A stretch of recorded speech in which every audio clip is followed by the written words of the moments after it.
Hey guys, Dr. Arland Hill here with PaleoLifestyleDoctor.com, and there are two reasons you need to know as to why you should not eat the same foods all the time. Now, most people don't even really realize that they're eating the same foods. Most people have to write their diet down to recognize that their diet is pretty monotonous. They're eating the same foods over and over and over again. Now, there are two problems with this. The first problem with eating the same foods over and over again is that, one, different foods have different nutrients in them, and if you limit the number of foods that you're consuming in your diet, you're limiting the number of beneficial nutrients that you're going to be consuming. So for example, if one food is more predominant in B vitamins per se, versus another food that's more predominant in some of your minerals, you're going to be shortchanging the intake of some of those nutrients because you're not diversifying into these other food categories that increase the uptake of the additional nutrients. So for example, the minerals. That's a big reason, and it's also one of the reasons that is common in the promotion of nutrient deficiencies, and also leads to one of the reasons that I do micronutrient testing here in the practice to uncover those nutrient deficiencies.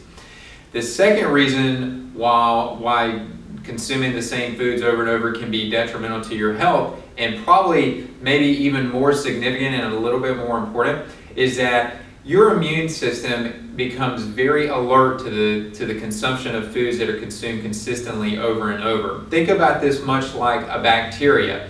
The more prevalent a bacteria is, the more recognition your immune system gives to that bacteria, and the more it tries to mount a defense against that. Now, we don't typically think about foods as being like a bacteria in any way, and indeed they're not.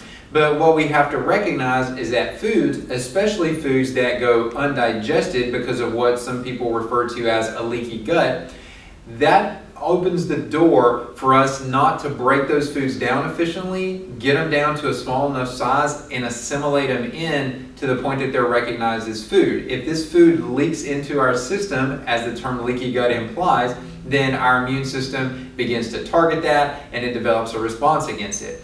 Now again, think about this as the more consistent the immune system sees that food. So even if you have a leaky gut scenario, if you have a diversity of foods, you're less prone to develop consistent food sensitivities to those foods.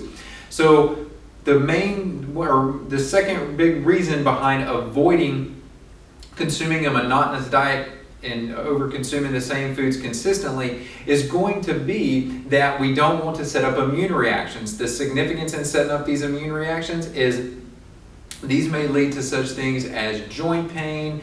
They can lead to breakouts on the skin. They can lead to headaches. There's any number of symptoms that this can lead to, but one of the big categories we tend to associate with this is autoimmune diseases. Autoimmune diseases are on the rise in the United States and worldwide, and this is just one of the many reasons that is. But it's also a reason that you can easily control. Now, to make this a little more profound and put the whole picture together, we also want to keep in mind that the more nutrient deficiencies you have, the more dysfunction you have in your immune system, and the more it sets you up for this leaky gut scenario. So if you can consume a diverse diet, then you're going to have better overall nutrient status, and you're also going to be less likely to stimulate your immune system. Now, I want to make sure that you join us in an upcoming video, because I'm going to talk about how the diversity in our diet also affects the bacteria. But as we're talking about today, keep that diet diverse so you can have a greater nutrient balance in your body, and you can also prevent any type of food sensitivities and hopefully food allergies as well. Guys, thanks for your time. Dr. Arland Hill with PaleoLifestyleDoctor.com.